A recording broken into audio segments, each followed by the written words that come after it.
All right, there we are. Hey, everybody. We'll wait a few minutes and see if and when people are able to join us. But we were just talking. I was just talking to Liana about gardening, and I'm really excited about getting to visit with her. Maybe I'll learn some new tips myself. She's been a massive resource to me for my garden this year. But the gardening is more than just yummy vegetables, and tomatoes are my personal favorite, and cucumbers, but that it can be more beneficial than just our physical health and like what the food we eat. It can actually serve a greater purpose for overall health and wellness. And since we're rounding out this month of health, all things health related, I think this is a perfect conversation to be one of them, I guess, to wrap it up. Crazy, we're through another month already. I'm gonna pull up my page so I can see us. Oh, we have 3 people. So if you're here watching, hey guys, if you leave a comment in the box and you're not connected StreamYard to your Facebook, then if you'll drop your name in there, then we can address it by your name. If not, that's totally fine. Always know, let us know you're here. And if you have any questions along the way, we're happy to answer them. So let's jump in. We've got a few people joining. So what is today? Friday. Happy Friday, everybody. I'm Tessa Marie with Break Free with Tessa Marie. And this month, the month of June, I have been having just kind of fun lives and conversations with people that I know personally, whether they be doctors or nutritionists or people that just practice an approach of holistic health in their lifestyle and living. And so today I'm really excited to talk to Liana. She is with Make Home and Company, and their mission is a practical approach to slow living before it was mandated. So she's been doing this thing of like homemade meals and gardening and kind of just really being intentional with creating space for family. And, you know, extra time, I guess, before the blessings of COVID is that we've all had a slower lifestyle, or most of us have, at least for a few months. And so I will let you take it from here, Liana.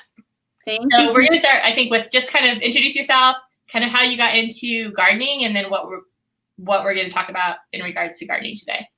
Awesome. Thank you, Tessa. Thanks for having me. Yeah. So my story is kind of a crazy one. I'm not a master gardener. I haven't been doing this for 30 years. I actually got started in gardening just as kind of a curiosity and wanting to save money and growing my own peppers. My husband is totally obsessed with bacon wrapped jalapeno poppers. So that was my first kind of dip in the pool of gardening back when we had no land, we had no space. We literally had this huge back deck and no backyard. And so I started with just this little tiny thing outside my kitchen window of herbs that I used with cooking, and also the peppers. So I grew jalapeno peppers and I was successful at that. And previously, literally anything I touched, as far as any living plant, I would kill. I was the worst black belt. I was horrible. I still can't grow indoor plants. I kill every one of them. But I'm in a place now where I've got this huge, we're in a different property. We moved back in 2016. So I've had the last 4 years, the experience of 4 or 5 years being able to expand my garden to all different vegetables and fruits, edible landscaping all over my yard. And not just a few gardens, you guys. She has 24 gardening beds. So she says she's not a master, but I would beg to differ. So yeah, going from growing a few jalapenos in my back porch to a little small herb garden to the point that we don't buy berries for, probably 5 months out of the year. And my kids, I have 4 kids, so they eat a lot of berries and those are expensive, which saves us usually I'd say probably $100. I'll spend like $20, $25 a week on berries for my kids. And they just go out this time of year. They just go out to our side yard. We've got blackberries. We've got blueberries all over our yard, the front yard, the backyard, the side yard. We've got raspberries. We've got all kinds of berries, and they just go out there and help themselves. I don't even have to harvest it. They just walk out there, and we can literally get buckets of berries for months at a time. So that was kind of where we started here. And then it's funny, the vegetable gardening was kind of a curiosity for me at first. I didn't realize that gardening would become therapy for me. Obviously, 4 kids, I was pregnant or nursing for about 8.5 years straight. So from 2011 through last year, about this time last year, I was either pregnant or nursing. And that does a number on you. I had multiple rounds of postpartum anxiety and depression that when you get prescribed antidepressants, you look at that little flyer that they give you. And it's like the risks are unbelievable. And I was so scared to take that. So I looked at all different forms of therapy, and I looked at, I got in with somebody, a professional. I looked at changing my diet. I looked at anything I could do besides taking those to help me. And what I found out was that when I had those things that would trigger my anxiety, the postpartum anxiety and depression, the best thing I could do would be to step outside, to stop what I'm doing, and to go into my garden, believe it or not. Every single time, as soon as I stepped outside, it was just calm. It was just, you hear the birds chirping, you're relaxed, you're thinking about what's growing, what's ready to harvest, what's blooming. Even in winter here in Georgia, we're growing stuff. And so it was just by accident that I learned that it's just such a huge therapy. And there's actual scientific evidence that gardening does so many different things for you physically and mentally that it's not just an accident. It's not something that's just for me. There's actual institutes and organizations that put gardens on their property to help with the mental health of their patients and to help with the recovery of their patients. So I think, us being in this crazy 2020, all this stuff going on, is the perfect time for everybody to start a garden, even if it's just growing peppers in a pot or whatever you want to eat. And I'm really passionate about it because it's really done wonders for me and my family. From a mental health standpoint, really giving me purpose just beyond, my mission with my work and stuff that I do.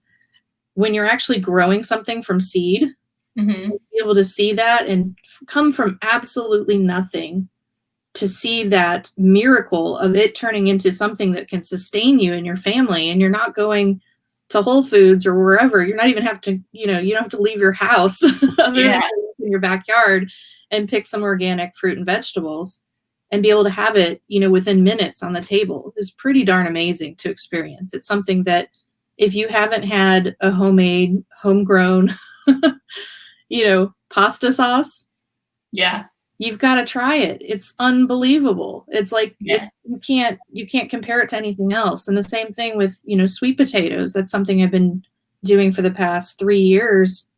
We don't really buy them throughout the year because we have these huge big harvests that last year round. And to compare that, we did this experiment a couple of weeks ago. We took a store-bought one, one from our garden, and I tried both of them. I fixed them, cooked them exactly the same. Yeah. And it's unbelievable the difference. You just I was going to say, potatoes out of the ground are so much better. Yeah. It's amazing. It's like you have bragging rights. Like, oh my gosh, the potato is so good. It's so weird, but they have so much more flavor. Kind of like garden tomatoes off the vine, like picking them at their peak ripeness is like they're bursting with flavor versus grocery store cardboard, as I refer to them, tomatoes. Like they're red. They don't rot. That's kind of been one of I'm like, if you have a tomato on the counter and it starts to like sprout things out of it before it rots, like, I don't know. It seems a little weird to me personally, but I love that you mentioned the going out into your garden for the therapy aspect. Like, because I'm not sure we talked about it here, but I find going outside, like myself, the last couple months has been so powerful. Like, you know, the days that I don't get out, but to go outside, even walk around in the grass, or grounding, they call it, but just to kind of be in nature. And then I've done some reading and things around the sounds of nature, so trees and birds and like those white noise, I guess they call it, but how the sound waves of nature and how that impacts our cellular health. There's science in that. And I think beyond the science and research that they've done to prove it and study it, like we're created in nature to be, you know, human beings and earth. We're created to work together. And not only does like a garden produce food and things to feed us, but that the healing aspects of it in the sounds or in the energy, I don't like the energy idea of it, but, you know, just like being present in nature is really calming. Yeah, exactly. It reminds me of, I don't know if you've watched Grey's Anatomy at all. A little bit.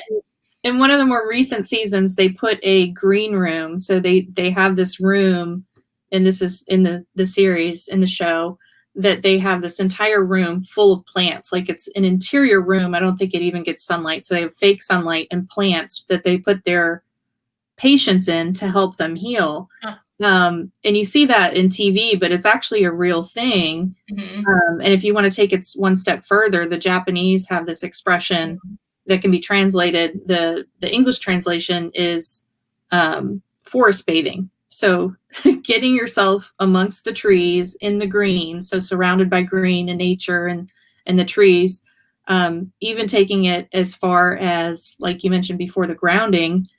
Yeah. Taking your shoes off, going barefoot, maybe not through the forest as much as in your backyard. We'll get to that one. Creepy crawlers that are going to get you, but just walking and being there and being able to be grounded and surrounded by nature is so healing. And like you mentioned, that the sound aspect too, it's all encompassing. You're using all 5 of your senses. So you're out there, you're smelling the flowers and the herbs. And, you know, we just eradicated a whole garden bed, a 2x8 garden bed. So 16 square feet of mint that had taken over. And let me tell you, pulling that up smelled so good. It was amazing. But yeah, you know, the smell, you're able to taste stuff directly from the garden. Yeah. The sound. I don't listen to music. I don't listen to podcasts. That's the one thing I do where I am fully 100% present, whether it's working in the garden or just sitting there and enjoying being surrounded by what's around me. Yeah. And I feel like I really didn't have a reason to be outside in nature before I gardened. That sounds horrible, but like, I'm not into sports. I hate exercise. Yeah. I really don't I grew up dancing. So I was blessed having, this outlet to be able to exercise just through dance. But then after, that phase passed, I don't really go to dance classes anymore. Sure. Or perform competitively anymore. I was like, well, what's my reason to go outside other than to watch my kids? Gardening really gives me that purpose to get outside. And I want to go outside because of it. Yeah. I mean, it's fresh air. And right now with our immune systems and trying to boost, good health, promote ourselves, I'm a big advocate for prevention over like, oh, when I get sick, then I'll deal with it. And so the vitamin D is like our immune systems, but also, our dental health and our gums. I learned just recently. She's like, oh, vitamin D is really important for that. And getting sunshine and breathing the fresh air and things is like instrumental. It really helps give that a boost. If someone let's talk about a little bit about like, what if I'm like, before we moved, for instance, into our home, we lived in a townhouse for 10 years and I grew up in the garden. Some of my best memories were going out with my grandpa after a long day, for him working. This is probably in my younger years, but his dirty pocket knife, wiped off twice on his dirty pant leg, but it was clean then. And we would just literally go out to the garden and pick tomatoes and with a salt shaker, and eat basically supper, dinner from the garden. So whether it be cucumbers, pull some carrots, wipe them off on my shirt, a little dirt didn't hurt anybody. And so literally just having a really fresh meal out of the garden. And I didn't realize how good and lucky, I guess, we were to do that versus buy it in the grocery store. But so fast forward into like adult life and city living, I had a couple of potted tomatoes and basil plants on our patio, and patio gardening, at least in my experience, is a little more challenging than if you can get beds or, have it in the dirt and closer to the earth.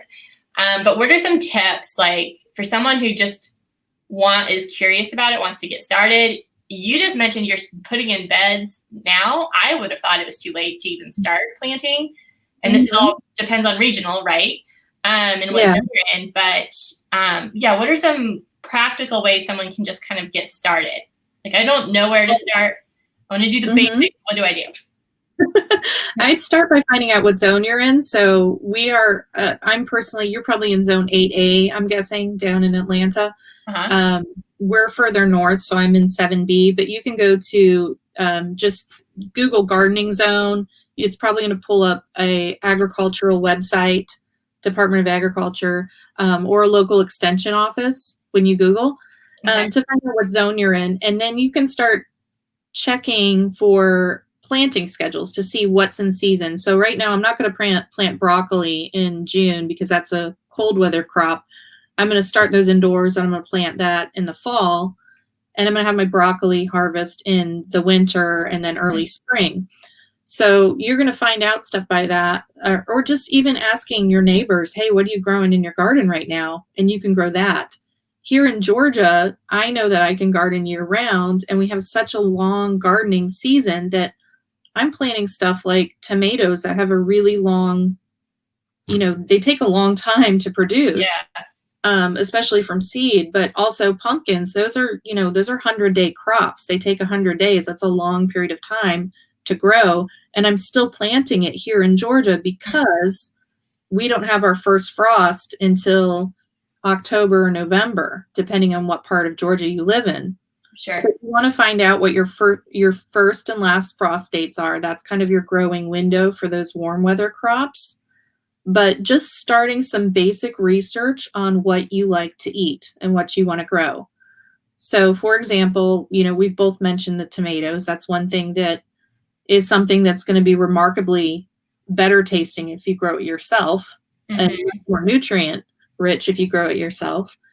And that's one of the things that I started learning about first. So learn about the things that you like to eat and grow those things. There's no sense growing cucumbers if you hate cucumbers. Yeah. Or just, maybe grow like 1 or 2 plants. You don't have to grow 50 of them. But we do like a lot of lettuce. We do the sweet potatoes, stuff that we eat, the peppers, I do grow some squash, but we don't eat it all the time. So I don't, I don't fill up a whole bed with squash. I plant 1 or 2 plants and we get what we need from those and give away the rest.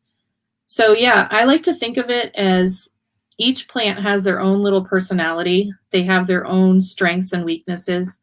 You want to consider, when you do your research, maybe Google companion planting for that particular plant.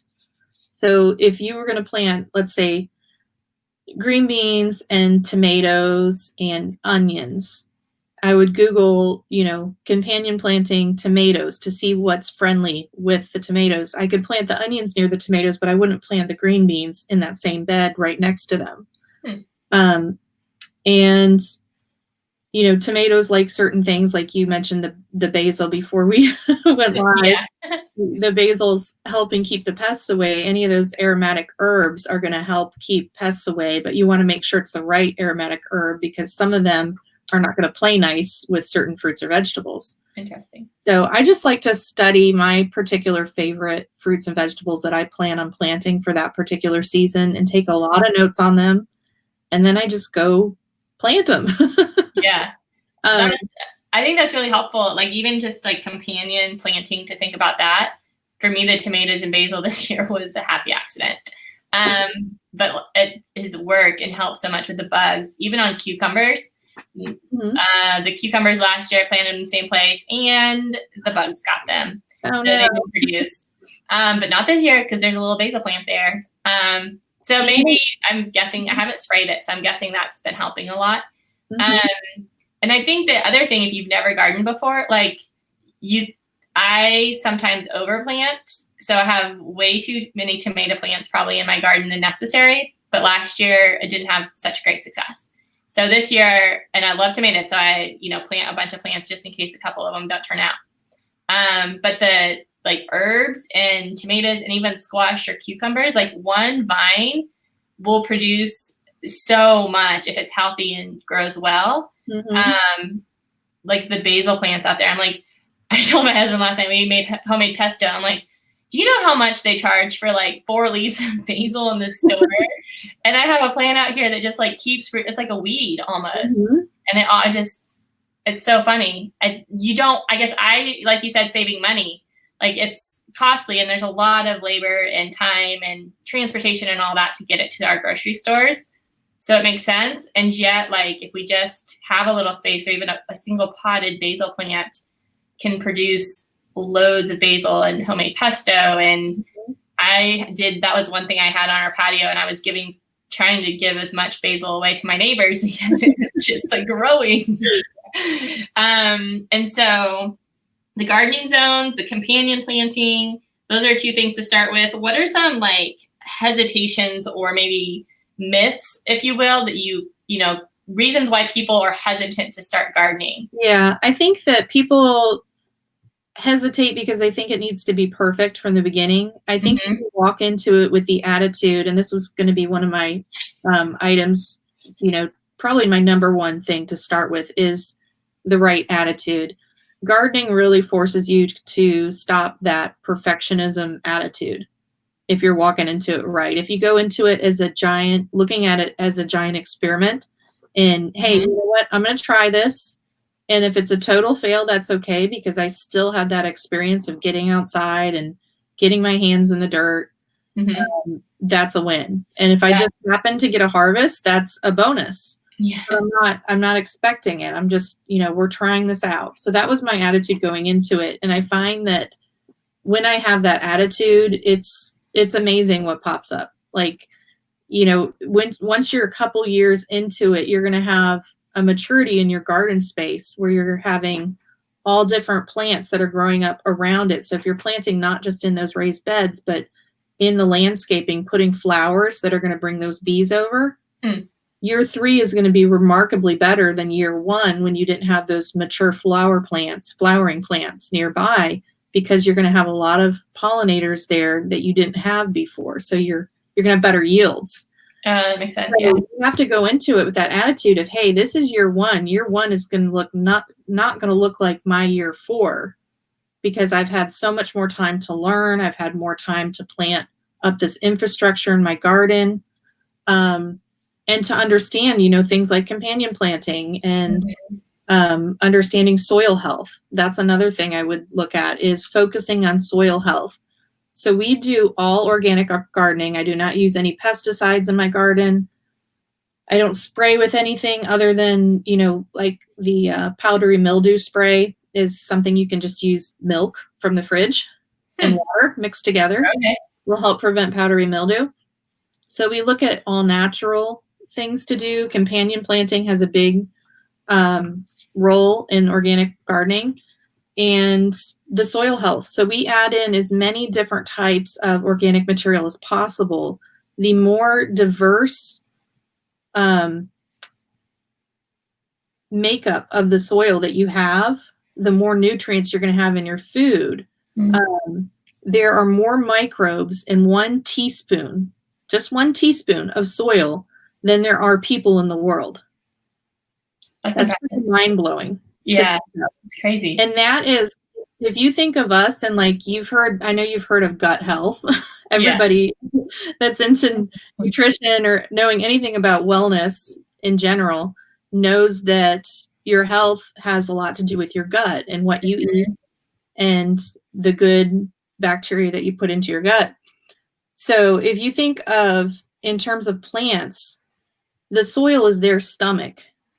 So if you have good gut health of the soil, you're going to have healthy plants. Yeah. When you think about having a successful garden, you have to think of, okay, if this plant's not doing well, you don't fix the plant. You don't spray it with toxic chemicals. You fix the environment. So the environment is number one, the soil, and considering what's the makeup of the soil, but also, is it getting it enough water? Is it getting enough sunlight? Things like that. Is it around the right plants? What's the environment? Yeah. And this is the same for us. It's a good reminder for us too. What's our environment? Are we spending 8 hours a day glued to a screen, whether it's a computer screen or a TV screen or a phone screen? Yeah. And we're feeling awful at the end of the day? Or are we out there in nature doing stuff and being active and using our brains and experiencing all those senses? So I know that if I'm feeling bad, I change my environment. Yeah. If I'm not doing well, I change my environment. Yeah. I think that I love the connection there, because gut health, if you haven't looked into gut health, or that's like a new term for you, I really encourage. I'm going to post one of my favorite podcasts is, I need to know the doctor's name, but I don't. But he studied gut health for 20 years, and it's really fascinating how much of the lining of our stomachs is so important, and just eating the foods that either, cause damage to that. A lot of chronic illness, inflammation, heart health, like lots of these diseases that so many of us face and deal with, rather than taking a prescription, which I feel like if you go to the doctor, they're likely going to just like give a prescription to try to treat the symptoms. And that's kind of like what came to my mind was the analogy of spraying the leaves on top. Like the leaves are dying, or there's a fungus, or they look like they need some nutrition. Like, let's put something on top of the leaves and spray them. And like that might be temporary, but it doesn't actually give you long-term sustainability. And so many times, for us, when our body's looking at our health, like getting to the root cause of things like our guts, and that sort of thing, like our food, like our environments, screen time, like fear right now and worry. Like if you're feeling really anxious, like how much time are you spending like reading the news or watching the news? And how much time are you like disconnecting and kind of practicing mindfulness? And how that's really important and can really help us shift how we're feeling and our overall wellness, which ties back to our immune systems. Like it's all connected with this big old circle. It is. It's crazy. So I think that's really cool. Like I know like my garden, the tomatoes set on really early and they were looking so good. And then they just sat there, green tomatoes. I'm not a big fried green tomato fan. So I really want these things to be red. So I did some research and it said, like Epsom salt and minerals were important for them to ripen. So I threw some salt on the ground, felt a little weird, but salted my tomatoes. And what do you know? At least the little ones so far, they've really started to ripen up and turn red. Awesome. And start producing again, which is super fun. Yeah. So yeah, it's just like, okay, so like this is what's happening. I wonder why the tomatoes aren't turning red. Same thing, like for my health, like, okay, so I'm having headaches or I'm feeling kind of fatigued and tired. I wonder why, like what else could be, what's my body trying to tell me in the symptoms, and getting underneath what's causing it rather than like drink another cup of coffee or, pop a tie and all that sort of thing. So that's cool. Like our plants and our garden is really similar, or there's some analogies there to our own health and well-being. Yeah. Analogies and one-on-one correlations when it comes to fixing our own gut health. Yeah. What comes from our garden is going to be hugely beneficial when you think of having those thousands and, actually hundreds of millions to billions of microbes in the soil, in that teaspoon of soil, versus you look at commercial gardening and they've killed the soil. The soil is not nutritious because they're growing one crop. They're spraying it with chemicals to kill it off to make harvest easier. There's very little nutritious value in most conventional foods that we're finding in the grocery store. So when you take anyone and just swap out, even for part of the year, homegrown stuff versus that's true. Stuff, you're going to see a huge improvement in your health. It's crazy. You're probably going to like things that if you grow them yourself, you might not like. For instance, kale. I never would go and eat a piece of kale without dressing on it, or even with dressing on it. I just didn't like kale. We had, I planted kale, and we've got this massive, like 7-foot tall kale plant right now that keeps producing. I did not plant it. It was left over. It's a seed dropped and it resprouted the next year. We call those volunteer plants. But we've had kale salad for probably every other meal for the past like 3 or 4 months from that one plant. Wow. And it's so good that you can literally, you don't have to, you have to massage kale to make it taste good. You don't have to massage this kale. You can literally eat it right off the plant. You can pick a piece of kale and eat it, and it tastes nutty and delicious. And that's so much better for you than something you're getting out of a bag from the store. That's cool. That's really cool. Yeah, and so true. I'm excited to see my kale plants next year.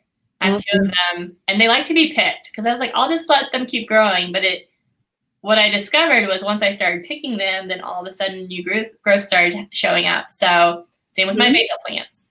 So it's really interesting to see how, I guess that's like pruning, if you think about like landscaping and things, but like how pruning different bushes and different plants actually promotes them to keep blooming or whatever. And that seems to work the same way in my experience in some of these garden plants. So what if I'm listening to this and I'm really intrigued by gardening? This all sounds great and wonderful. And sure, I could do my own research, but I really just don't have time for that and know myself that it's one of those things I'll just never get around to.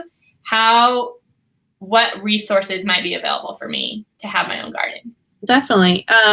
Well, I can definitely help with that. I've got a new class that's out on planting, and it comes with a seed startup kit that you can use this year or next year, whenever you feel like doing that.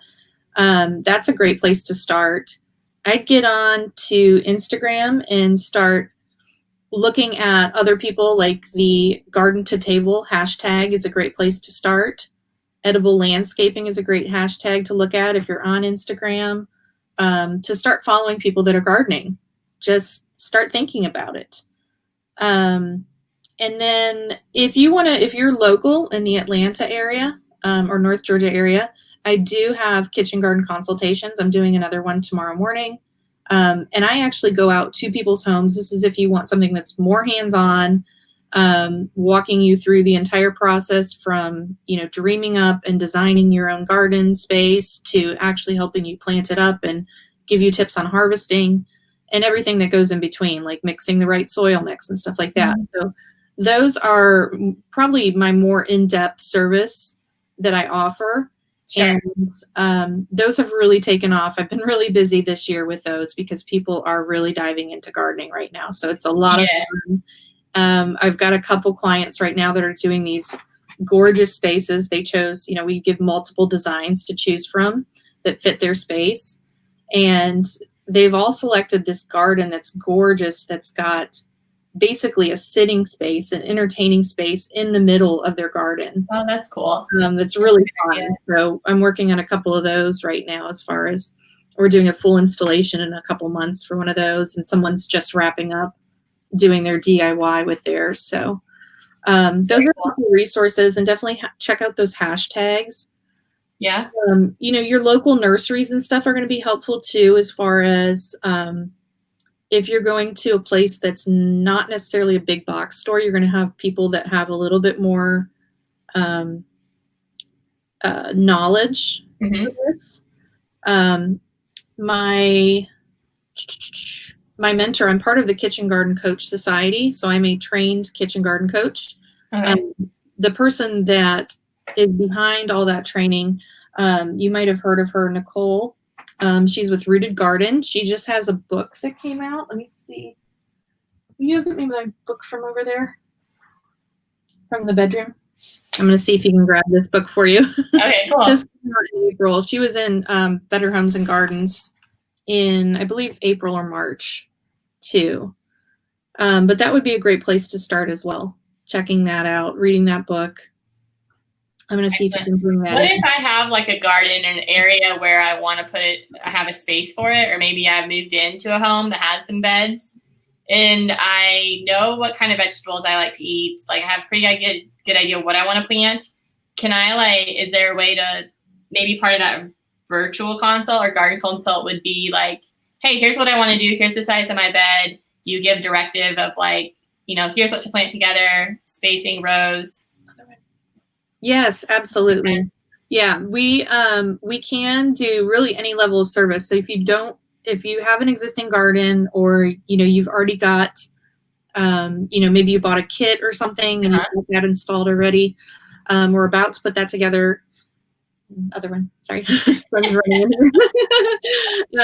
We can do whether it's virtual or in person, we can work on planting plans, really anything you want to talk about or learn about. We can do hourly, or I'm even throwing around the idea of doing a garden help on demand program. Yeah. Where you will have access to me for these kind of questions. Yes, that is it. Thank you. Just through Marco Polo. So if you have a question about, I don't know what to plant here, or if you've got, like, you messaged me the other day about your tomato plants and your squash that had some mysterious thing going on. And I was able to say, hey, that's what this is. Here's what you got to do, or here's what you need to research, because I don't have to teach everything to you, but here are the keywords you need to research.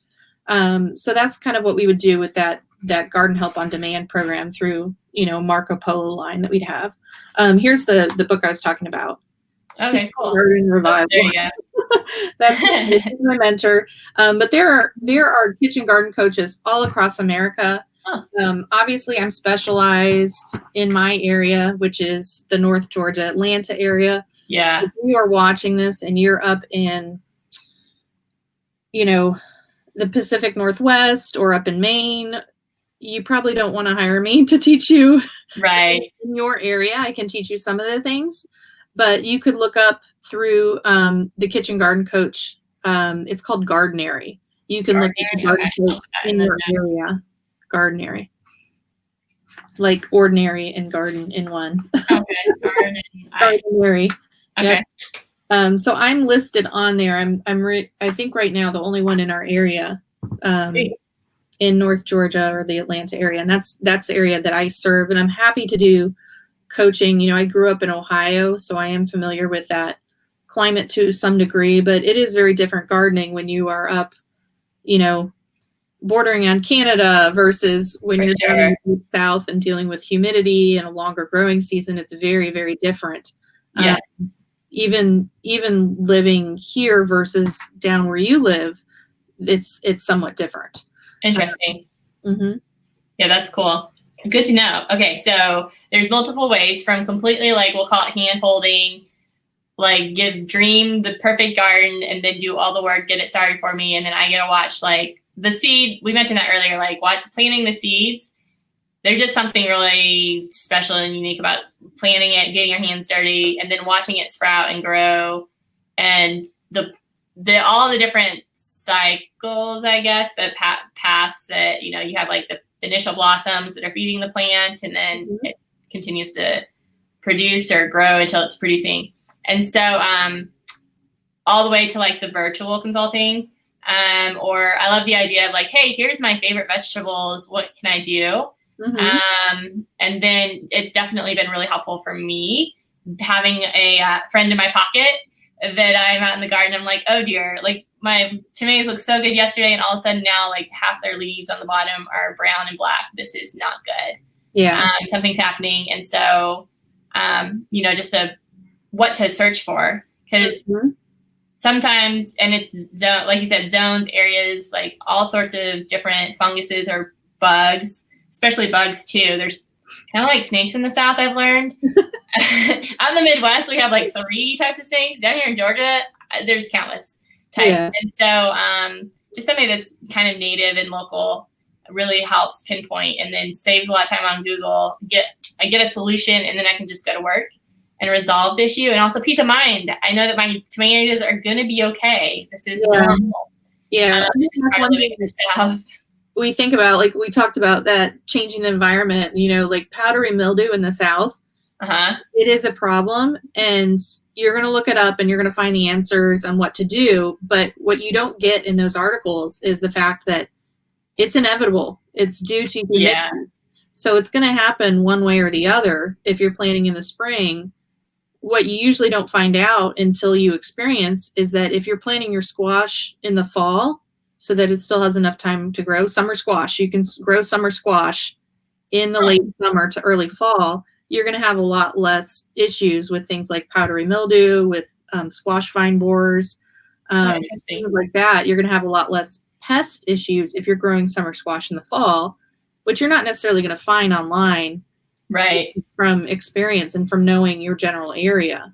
Right. But even with the tomatoes, like early blight, it's unfortunately inevitable where we live, and we're not changing where we live to grow tomatoes. Yeah. Yeah. But knowing that, understanding that, hey, it's going to happen to pretty much every tomato plant here in the South. Here's what you do about it. And you know what? I know that my tomato plants are still going to be fine and they'll still produce. Yeah. It's okay. It's okay that they have that. And I'm going to do what I can. It's that mental relief, right? Like, because you talked about like the mental therapy of it. Like, gardening is about, if I can see it as an experiment and I'm not going to get it perfect, like my garden even last year over this year is significantly better.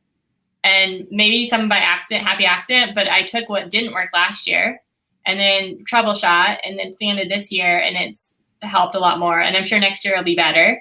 And so growing on that, but also, like from the perfectionist, like I didn't do anything wrong with my zucchini, or there's nothing wrong with how I've done it or with my garden. It just is. Yeah. Having the reassurance that it just is part of it and to go with it. And here's the solution, brings peace.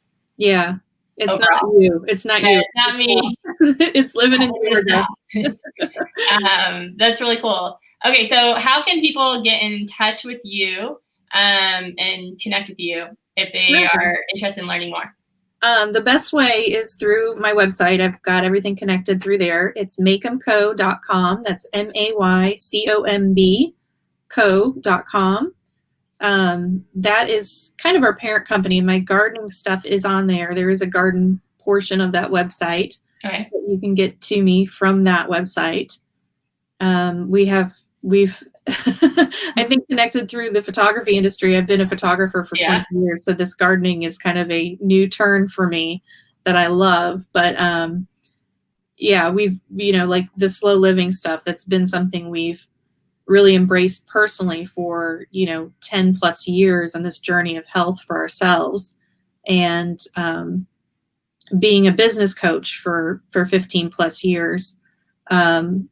Hearing all the other entrepreneurs that are like you and I, that, are mostly glued to screens and stuff, that this gardening it's been a huge, huge, huge, huge, huge thing for my own mental and physical health. So that's really why it's part of my business now, is that I'm that passionate about sharing it with others. And it's a huge joy to share it with others and see them be successful too. That's really the people that I love to work with, are people that were just like me, 5 to 7 years ago, that completely black thumbs, said, no, I can't garden. I can't keep a plant alive.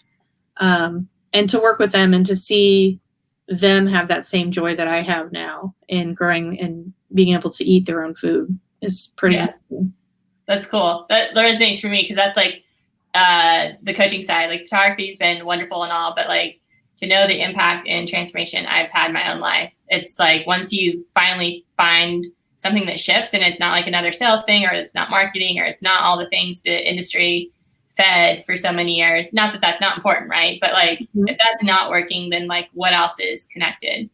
And so many times it's in our head, it's our beliefs or whatever. And so it's like when we find something that, and then it's a new passion, and being able to share and give that to others, like just fuels that fire, at least for me personally. And it sounds like it does for you too.